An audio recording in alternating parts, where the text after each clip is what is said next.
அமித்ஷா விஷயத்தை நீங்க தான் முதல்ல பேசுறீங்க. அவங்க மாநில டைவர்ஸ் வரைக்கும் போயிட்டாங்க. அதுக்கு பின்னாடி பிஜேபி இருக்குன்னு சொல்றாங்க. சார், பெண்களை பற்றி பேசக்கூடாது, நம்ம ஏற்கனவே அன்றைக்கி பேசிட்டோம், அதோட முடிச்சுக்கலாம். சார், இப்போ நாளைக்கு வந்து என்டிஏ தலைமையில் ஆட்சியா இல்லை அதிமுக தனித்த ஆட்சியாங்கிற முடிவு பண்ண போகிறோம். என்னங்க?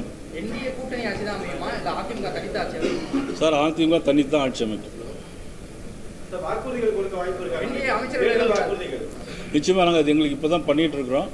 நிச்சயமாக பிஜேபி சார்பாகவும் தேர்தல் வாக்குறுதிகளை தனியாகவும் கொடுப்போம், என்டிஏவோட சேர்ந்தும் கொடுப்போம். சார், நம்ம ஆட்சியில் பங்கு அப்படிங்கிறது வந்து ஒரு ரொம்ப வைடாக பேசிட்டு இருக்கிற ஒரு டாபிக். நான் இப்போ தான் நான் பதில் சொல்லி முடித்தேன். இல்லை இப்போ தான் பதில் சொல்லிட்டேன். நிதிஷ்குமாரோட ராஜினாமா கம்பேர் பண்ணி சிஎம் பேசுறாரு. நிதிஷ்குமார் என்ன நிலைமை நடந்துச்சோ அதே மாதிரி தமிழ்நாட்டில் ஒருவேளை அதிமுக ஆட்சி அமைத்தால் சிறிது நாள் எடப்பாடி பழனிசாமி அடுத்த கட்சியை பற்றி அவங்க கவலைப்பட வேண்டிய அவசியம் இல்லை. அவங்க ஆட்சிக்கு வருவாங்களா, தைரியமாக சொல்லுங்கள். 503 தேர்தல் அறிக்கை சொல்லியிருக்கிறோம், நாங்கள் இத்தனை நிறைவேற்றியிருக்கோம், சொல்லுங்கள். பிளே ஸ்டோர் மற்றும் ஆப் ஸ்டோரில் இருந்து பாலிமர் செயலியை QR கோடு மூலம் பதிவிறக்கம் செய்யுங்கள். செய்திகளை உடனுக்குடன் பெறுங்கள்.